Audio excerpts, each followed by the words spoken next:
Assalamualaikum warahmatullahi wabarakatuh. Bapak, Ibu, rekan-rekan yang saya hormati, saya Suroso, JMPLN UITJPTB, izin berbagi pengalaman sedikit saya sebagai penyintas virus COVID-19.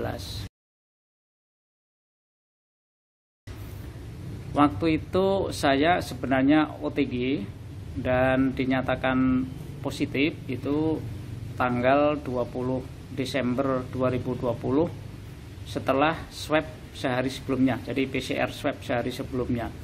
Nah, alasan kenapa swab karena saya kontak erat dengan rekan kerja yang waktu itu menginformasikan bahwa yang bersangkutan positif setelah sama-sama rapat di salah satu instansi di luar kantor PLN tanggal 14 Desember 2020. Gejala yang saya rasakan waktu itu badan pegel-pegel, lemes, kemudian susah tidur. Setelah saya positif, maka anggota keluarga saya yang lain itu dilakukan swab dan hasilnya satu orang anak itu terpapar positif OTG. Atas saran dokter, cukup dilakukan isolasi mandiri di rumah. Dan setelah 2 minggu isolasi, hasil swab ulangnya itu negatif.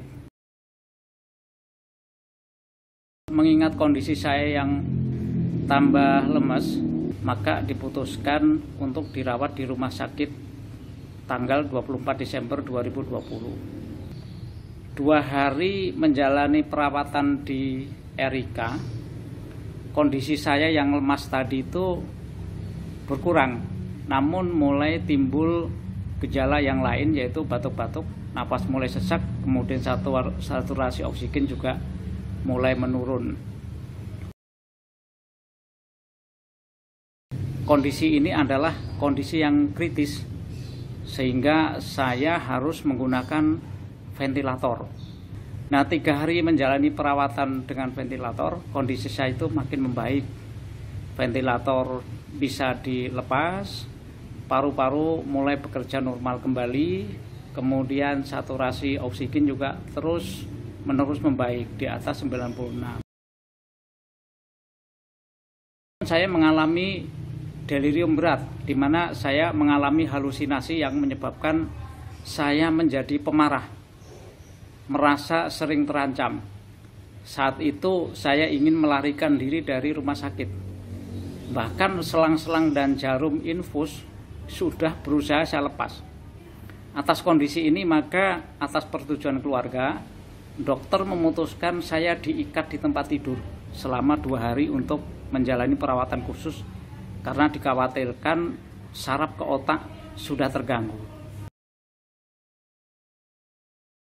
Tingkat keparahan bila terjangkit COVID ini bisa terjadi sangat cepat. Saya hanya OTG, namun dalam 8 hari sudah terpapar berat. Meskipun demikian, tingkat penyembuhan dan pemulihan saya juga sangat cepat untuk ukuran yang terpapar berat. Ventilator hanya 3 hari, kemudian saya dirawat di ICU itu totalnya hanya 10 hari, dan setelah itu langsung dirawat di Green Zone tanggal 6 Januari 2021. 11 Januari 2021 saya diizinkan untuk melanjutkan pemulihan di rumah. Kondisi ini setelah diketahui bahwa lab darah saya normal dan hasil ronsen paru-paru juga bersih.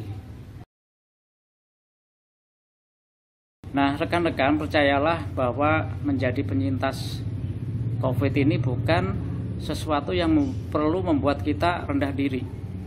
Justru kita sebagai penyintas banyak hikmahnya, diantaranya kita bisa beramal dengan melakukan donor plasma untuk membantu penyembuhan teman-teman kita yang masih terjangkit COVID-19. Salam semangat, sehat, dan selamat. Assalamualaikum warahmatullahi wabarakatuh.